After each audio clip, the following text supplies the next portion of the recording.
Twelfth accountancy தான் பார்த்துட்டு வரோம். டுவெல்த் அக்கௌண்டன்சியில் இன்னைக்கு நம்ம பார்க்க போகிறது சாப்டர் 2ல இருக்கிற இல்லஸ்ட்ரேஷன் 16 பற்றி தான் பார்க்க போகிறோம்.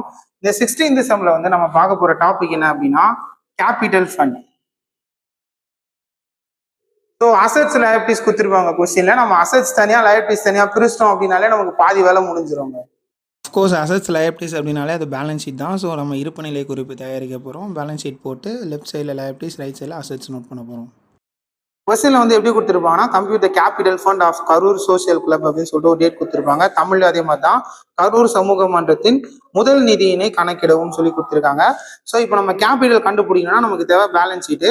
அசட் லயபிலிட்டிஸ் என்னங்கிறத பிரிச்சோம்னா ஈஸியாக வந்து சம் போட்டுடலாம். ஸோ ஃபர்ஸ்ட் ஆஃப் ஆல் எது அசட் எது லயபிலிட்டின்னு சொல்லிட்டு தனியாக பிரிக்க போகிறோம். ஃபர்னிச்சர் அதாவது அறைகலன் இது ஒரு சொத்து அசட். அடுத்தது கட்டடம் பில்டிங் இது ஒரு அசட். சப்ஸ்கிரிப்ஷன் அவுட்ஸ்டாண்டிங் சொல்லியிருக்காங்க. இப்போதான் நம்ம போன வீடியோஸ்ல பார்த்துருப்போம். சப்ஸ்கிரிப்ஷன் அவுட்ஸ்டாண்டிங்னா நமக்கு வரப்போற ஒரு விஷயம். ஸோ இது வந்து நமக்கு அசட். அதுவே ரிசீவ்டு இன் அட்வான்ஸ் அப்படிங்கிறது நம்ம காசு வாங்கிட்டோம் பட் இன்னும் எதுவும் பண்ணல. ஸோ இது நமக்கு ரெஸ்பான்சிபிலிட்டிங்கிறனால இது ஒரு லயபிலிட்டி. லோன் பாரோட் லோன்னாலே அது ஒரு லயபிலிட்டி தான்.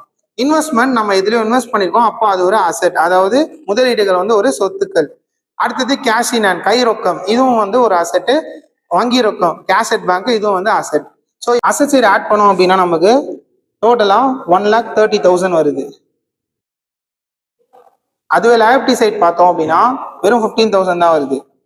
இந்த 1,30,000ல இருந்து இந்த 15,000 மைனஸ் பண்ணிட்டா நமக்கு கிடைக்கிற வேல்யூ 1,15,000. அதுதான் கேபிட்டல் ஃபண்டோட வேல்யூ.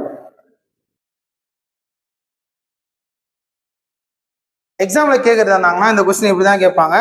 சேலம் மன்றத்தின் அன்றைய முதல் நிதியை கணக்கிடவும், அதாவது கேபிட்டல் ஃபண்ட் கண்டுபிடிக்க சொல்லி எக்ஸாம்ல வந்து கேட்பாங்க. ஸோ அப்போ மறக்காம இந்த ஸ்டெப்ஸை ஃபாலோ பண்ணி இந்த செம்ம கம்ப்ளீட் பண்ணுங்க. இப்போ போட்ட இல்லஸ்ட்ரேஷன் 16 மாதிரியே எக்ஸசைஸ் சம் நம்பர் 19 வந்து ட்ரை பண்ணி பாருங்க. தேங்க்யூ. கரெக்டாக படிக்கடா.